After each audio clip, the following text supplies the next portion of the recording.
Olá pessoal, hoje eu vou falar aqui de um livro muito legal, Design Instrucional para Professores. Apesar do título falar que é para professores, e claro, o livro é voltado para essa parte de pedagogia, toda essa orientação com relação a um projeto pedagógico, ele pode ser lido por qualquer pessoa interessada em educação, nessa nova forma de educar, nova forma de aprender, tá? Então, de repente, se o leitor ou leitora aí olhar a capa, não precisa ficar preocupado assim, se é só bem alternativo, direcionado ao professor. É uma leitura assim fantástica, muito gostosa, é um livro assim que você acaba de ler, você se sente bem. Vou explicar por quê. Bom, não ia ser por menos, né? Então é um livro bem didático, então vamos colocar desse jeito. Então ele já fala em cada começo de capítulo, né? Vou mostrar para vocês. A diagramação é muito legal, o formato, as cores, tá?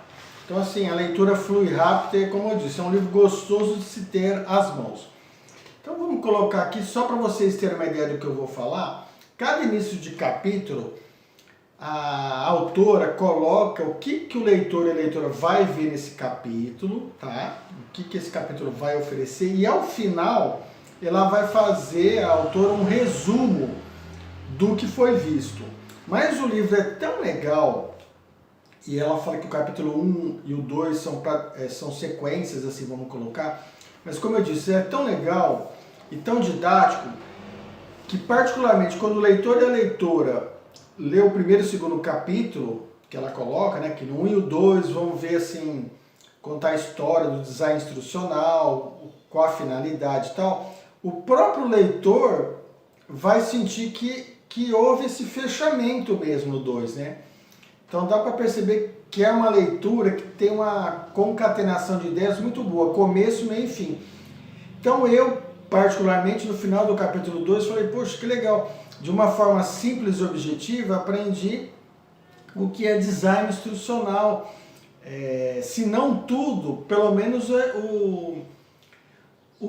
para que se ele destina, qual a sua finalidade, né? Então o design instrucional é uma ferramenta, assim como um projeto pedagógico, ele vai ajudar a facilitar a aprendizagem dos alunos, né, usando de novas tecnologias. Ele vai explicar isso aqui e vai auxiliar o professor também como fazer essa mediação, como fazer uso das tecnologias para o ensino-aprendizagem. Eu diria até que para a construção, por exemplo, de um projeto político-pedagógico, é um livro essencial, imprescindível de ser lido, de ter às mãos. Então o título aqui, para professores, realmente, vamos colocar assim, é importante que se leia, porque ele traz muita informação.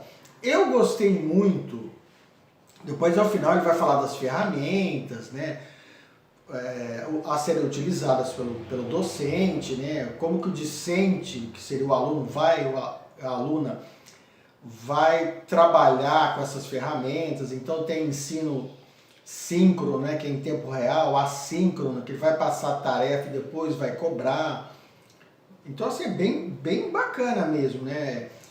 O livro, ele coloca várias referências bibliográficas, tem um glossário ao final, né?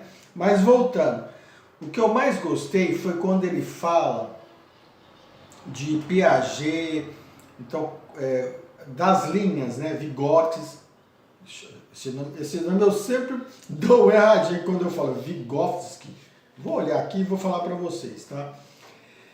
Porque ele fala do ensino tradicional, né? Fala do construtivismo. O que eu gostei, que ele fala, até deixei separado aqui para vocês algumas partes, eu vou mostrar daqui a pouco, que ele fala que quando o ensino de Skinner, salvo engano é isso, né, que é aquela repetição, né, então tem aquela célebre frase, a repetição lapida talentos e tal. Só que a repetição, no caso da escola, né, de aquele negócio, aquela proposta do professor ficar na frente e passar toda a instrução para os alunos, eles copiarem, ficarem repetindo, de certa forma, não é tão ruim o leitor e a leitora vai ver que isso funcionou. Só que, segundo a autora aqui, houve um enrijecimento, né? Ficou muito duro isso aí. Então extrapolou um pouco, né, a liberdade, uma flexibilização, que veio com o construtivismo, né, outras formas de se educar, de se ensinar, né, novas maneiras. Mas não que aquele método antigo fosse ruim. E ela explica tudo isso aqui. Então tem uns termos muito legais que eu particularmente não conhecia, né? Que é a andragogia, que é o ensino dos adultos, né? Para as pessoas mais maduras. A pedagogia, né? Que é o início, né? Ela até tem uns termos que ela coloca aqui, pegos, criança, gogia, ensinar, uma coisa assim, tá? Então, assim, o leitor e a leitora vai observando que todas essas formas de ensinar, em todos os momentos da história, assim, foram relevantes e se fazem importantes. Mas nós estamos vivendo isso, e isso permeia o livro todo, no momento em que o foco central, né, é no aluno. Então, essa flexibilização se faz importante e não há nenhum mal de pegar um pouquinho de um determinado pensador, determinado de outro, né? O importante é que consiga fazer isso de uma forma fluida, né? Gostosa e divertida, né? Ela fala que educar, né, é um ato, é essencialmente social, né? Então esse contato, essa conversa, esse diálogo, então assim, tudo muito importante. Vamos ver o que eu separei aqui. Como eu disse, né, no final do capítulo 2 ela coloca um resuminho aqui, né, ó.